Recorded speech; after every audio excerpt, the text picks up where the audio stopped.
సమ్మక్క భర్త పగిడిద్దరాజు, పగిడిద్దరాజు యొక్క తమ్ముడు గోవిందరాజు. అంటే సారలమ్మకు బాబాయ్ అవుతాడు. సమ్మక్క కూతురు సారలమ్మ.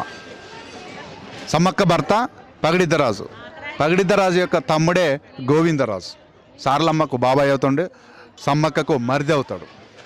ఇది మా ట్రైబల్ కోసం, గిరిజనుల కోసం పోరాడినటువంటి వీరమరణమైనటువంటి కుటుంబ త్యాగమే ఈరోజు మహాజాతరగా రూపొందించినటువంటి మనం చెప్పుకోవచ్చు. సమ్మక్క తల్లి తన రూపాన్ని చిలకల గుట్టుపై అదృశ్యమైన వెంటనే తన రూపాన్ని ప్రతి 2 సంవత్సరాలకు ఒకసారి, అంటే మాఘశుద్ధ పౌర్ణమి రోజున జరిపేటువంటి ఈ జాతరే ఈరోజు మహాజాతర. తన అదృశ్యమైనటువంటి ఆ ప్రాంతంలో పసుపు కుంకుమ భరణి అక్కడ మా పూజార్లకు సంబంధించినటువంటి గిరిజనులకు లభించింది.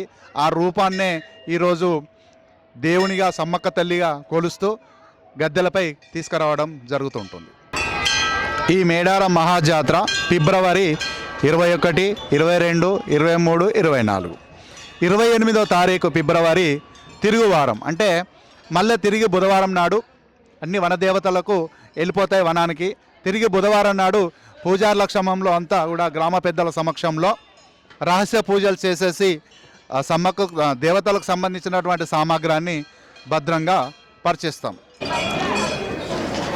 సమ్మక్క సారక్కకు సంబంధించినటువంటి పూజా సామాగ్రి ఆయా దేవతల యొక్క పూజా మందిరంలో భద్రపరిచి ఉంచడం జరుగుతుంటుంది. అంతటితోటి ఈ మహాజాతర మహాఘట్టం ముగిసిందిగా చెప్తాం.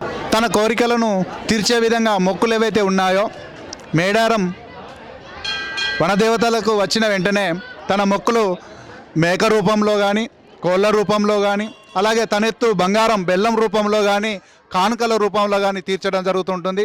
మీరు శ్రద్ధగా వచ్చి సమ్మక్క తల్లి భక్తితోటి క్యూ లైన్లో నిలబడి అది ఎంత సమయమైనా పట్టినప్పటికీ మీరు స్పష్టమైనటువంటి జ్ఞానాన్ని కలిగి ఉండి, అలాగే మీ యొక్క కోరికలు నెరవేర్చిన వెంటనే అది బంగారం రూపంలో కావచ్చు, కానుకల రూపంలో కావచ్చు, తర్వాత జంతువు రూపంలో అంటే మేక కానీ కోడి రూపంలో మీ కోరికలు నెరవేరిన వెంటనే మొక్కులు తీర్చుకోవాల్సిందిగా భక్తులకు విజ్ఞప్తి చేస్తున్నాం.